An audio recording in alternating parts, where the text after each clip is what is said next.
தந்தை மகன் தூய ஆவியின் பேராலே ஆமென். ஆண்டவர் உங்களோடு இருப்பாராக, உம் ஆன்மாவோடும் இருப்பாராக. மத்தேயு எழுதிய நற்செய்தி 15வது அதிகாரம் இறை வார்த்தைகள் 21 தொடக்கம் 28 முடிய. இயேசு அங்கிருந்து புறப்பட்டு தீர், சீதோன் ஆகிய பகுதிகளை நோக்கி சென்றார்.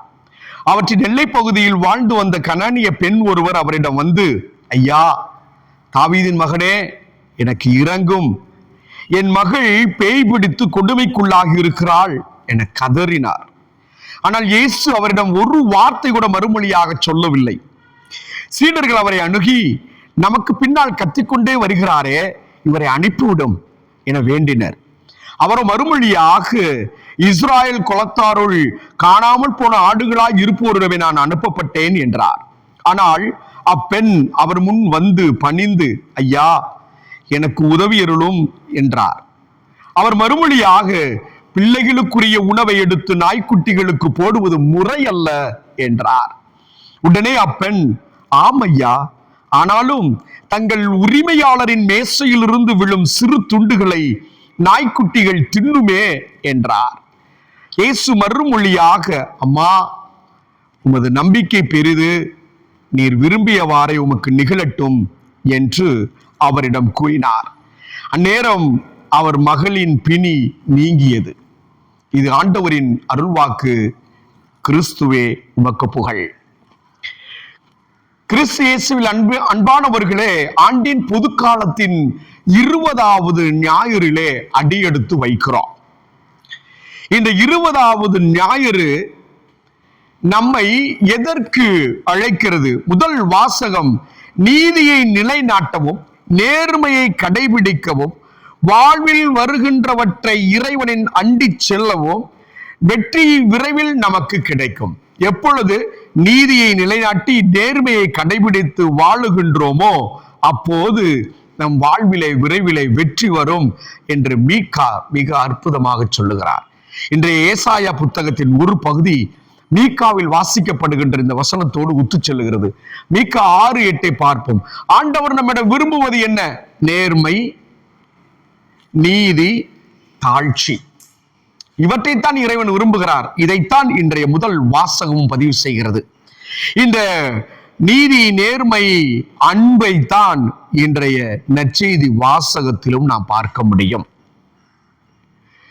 இன்றைய நற்செய்தி வாசகம் ஒரு புரை என பெண் ஆண்டவரிடத்திலே தொடர்ந்து வருகிறார். கனானிய பெண். இயேசு ஏன் இந்த கேள்வியை அந்த பெண்ணுக்கு சொல்லுகிறார்? ரொம்ப ஒரு மன வேதனைக்குரிய ஒன்று. நான் உனக்காக அல்ல, இஸ்ராயல் மக்களுக்காக மட்டும் வந்தோம். அது மட்டுமல்ல, அவர் சொல்லுகிறார், பிள்ளைகளுக்குரிய உணவை நாய்களுக்கு இடுவது நலமில்லை என்று சொல்லுகிறார். நாயாக ஒரு பெண்ணை பார்க்கிறார். ஏன் தெரியுமா? யூதர்கள், யூத சமுதாயத்தில் வாழ்ந்த சீடர்களும் இவர்கள் தங்களை உயர்ந்தவர்களாக கருதினார்கள். பிறையின சகோதர சகோதரிகளை இயல்பான நல்ல ஒரு மனநிலையோடு ஏற்றுக்கொள்ளக்கூடிய மனநிலையில் அவர்கள் காணவில்லை. சீடர்களுடைய மனநிலையை தொடுகின்ற அளவுக்கு அந்த பெண் தன்னை தாழ்த்தி கொண்டு ஐயா ஐயா என்று பின்தொடர்ந்து வருவதை கண்டவுடன் தான் சீடர்கள் இயேசுவிடத்திலே பரிந்து பேசுகிறார்கள். இயேசுவே, இந்த கனானிய பெண் பின்னாடி கற்றுக்கொண்டு வருகிறாள் என்று அவர் சொல்லுகிறார். நாயை போல சொல்லுகிறார். இந்த பாருங்களேன், பிள்ளைகளுக்குரிய உணவை எடுத்து நாய்க்குட்டிகளுக்கு போடுவது முறையல்ல என்றார் சொல்லுகிறார். உடனே அவ ஒரு பதில் சொல்றா பாருங்க. உரிமையாளருடைய உணவை தின்றுவிட்டு கீழே போடுகின்ற அந்த சிந்திய உணவுக்காக நாய்கள் கூட காத்திருக்குமே. அவள் அதைவிட மிக அற்புதமாக தன்னை தாழ்த்தி கொள்ளுகிறார். இது சாதாரணமாக அல்ல. நாம எல்லோரும் நாயின சும்மா நினைக்கிறோம். நாயிடத்திலே பல நல்ல பண்புகள் இருக்கிறது, நாம் இன்று கற்றுக்கொள்ள வேண்டும். முதல் பண்பு, நீங்கள் கற்றுக்கொள்ள வேண்டிய நாயினிடத்தில் இருக்கின்ற முதல் பண்பு என்ன தெரியுமா? பசித்திருக்கும். இரவு முழுவதும் விழித்திருக்கும், பகலிலே பசித்திருக்கும். வா சாப்பிடுன்னு சொன்னாதான் அது இடத்தை விட்டு நகர்ந்து வந்து அந்த இடத்திலே சாப்பிடும். பசித்தது கனானிய பெண்ணிற்கு. ஓடோடி வந்தால், ஆனால் ருசிப்பதற்கு இறைவன் தருவதற்கு தயாராக இல்லை. காத்திருந்தார் அவர் உண்கின்ற மேசையிலிருந்து கீழே விழுகின்ற துண்டை எடுத்து உண்பதற்கு. அவள் உண்டதெல்லாம் விசுவாசத்தின் மகிழ்ச்சி. அம்மா, இந்த விசுவாசத்தை நான் கண்டதில்லையே என்று உரிமையாளர் கொண்டாடுகின்றார். என் அன்பானவர்களே, இது ஒரு துறவரத்தினுடைய அடையாளமும் கூட. துறவரத்தாருக்கு என்று எப்போதும் உணவு மட்டுமல்ல, பசித்து இருப்பது மிக முக்கியமான ஒன்றாக நாம் கருதுகிறோம். தியாகம் தேவை. இரண்டாவது, நீங்கள் பார்க்க வேண்டும், இந்த நாய்க்கு ஒரு நிரந்தர இடம் கிடையாது.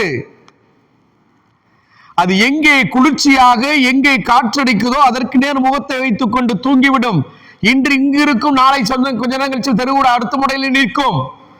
ஆனால் இந்த கனானிய பெண்ணும் இயேசுவை பின்தொடர்ந்தே செல்லுகிறார். இயேசு எல்லோருக்கும் நின்று பதில் சொல்லுகின்றவர். ஆனால் இந்த கனானிய பெண்ணிற்கு நடந்து கொண்டே செல்லுகிறார். நாயை போல பின்னாடி செல்லுகின்ற நல்ல குணத்தை பார்க்கிறோம். என் அன்பானவர்களே, நிரந்தரமான ஒன்றே ஒன்று தன் மகள் மட்டும் என்று நினைத்திருந்த அவளுக்கு மகள் குணமில்லை என்று பின்னே செல்லுகின்ற நல்ல மனதை பார்ப்போம். நாமும் அப்படித்தான் இருக்க வேண்டும். இந்த துறவிகளை நாம் கூறுகின்ற பொழுது நிரந்தர இடமற்றவர்களாக இருக்கிறார்கள். உங்களுக்கு வீடு இருக்குது, இன்னொரு வீடு இருக்குது, இரண்டாவது ஒரு வீடு வாங்கலாம். ஆனால் இன்று இலங்கை, நாளை இந்தியா, நாளை கழிச்சு அமெரிக்கா, எந்த இடமும் சொந்த இடமில்லை என்று சொல்லிக் கொள்வது இந்த துறவரம் மட்டுமே.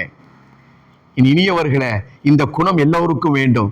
எதையும் இந்த உலகத்திலிருந்து எடுத்துச் சொல்வதில்லை, எல்லாவற்றையும் இறைவன் உங்களுக்கு தருவார். மூன்றாவது, விழித்திருக்கின்ற குணம். இல்லை, அவர் இயேசு சொன்னார் கிடையாது என்று சொல்லி அவள் அத்தோடு விட்டுவிடவில்லை, விழித்திருக்கிறார். அவர் எப்படியாவது மனம் மாறுவார் என்று விவேகத்தோடு சென்று கொண்டே இருக்கிறார். நாய்களை பார்த்திருக்கீங்களா? நைட்டு ஃபுல்லா கத்தும், விழிப்பாய் இருக்கும். விழிப்பாயிருந்து திருடர்களை கண்டுபிடித்து குழைக்கும். அதுபோல முழுக்க முழுக்க விழித்திருக்கின்றோம். இரவில் விழித்திருந்து ஜெபிப்பது நலமே.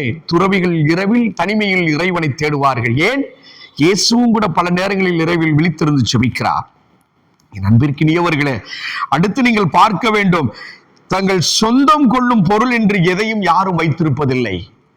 தனக்கென்று இருந்தது மகள் மட்டுமே. அவளுக்கு சுகமில்லை என்பதை தேடி ஓடி வருகின்ற இயேசு சொல்கின்றது உனக்கில்லை என்று. அவளுடைய ஆழமான விசுவாசம். நாம தொடர்ந்து பல வாரங்கள் பேசிக்கொண்டு வருகிறோம். நம்பிக்கையை ஒவ்வொரு ஞாயிற்றுக்கிழமையும் இயேசு நமக்கு உறுதுணையாக கொடுத்து கொண்டே இருக்கிறார். இந்த நம்பிக்கையில் பயணிப்பதுதான் மிக முக்கியம். விட்டு விலகாது நாய் ஒருபோதும். என்னதான் உரிமையாளர் அடித்தாலும் விரட்டினாலும் சென்று விட்டு திரும்பி வரும்.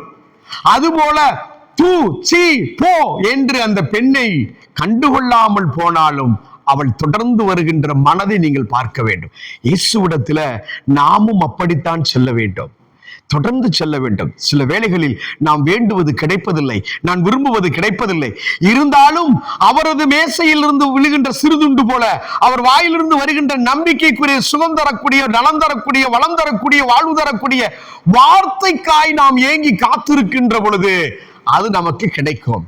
இதைத்தான் இன்றைக்கு நமக்கு கற்றுத்தருகிறார். காத்திருங்கள், அவர் நம் நம்பிக்கை கண்டு மகிழ்ச்சி கொள்வார். நலமானதை சிறிதாய் அல்ல வளமாய் செய்து தருவார். ஆம், நம் நம்பிக்கை பெரிதாய் இருக்கட்டும். பல நல்ல குணங்களை, நலன்களை இயேசுவிடத்திலிருந்து நமக்கு என்று சொல்லித் தருகின்ற ஒன்று, நமது நம்பிக்கையை கண்டு அவர் மகிழ்ச்சி அடைகிறார்.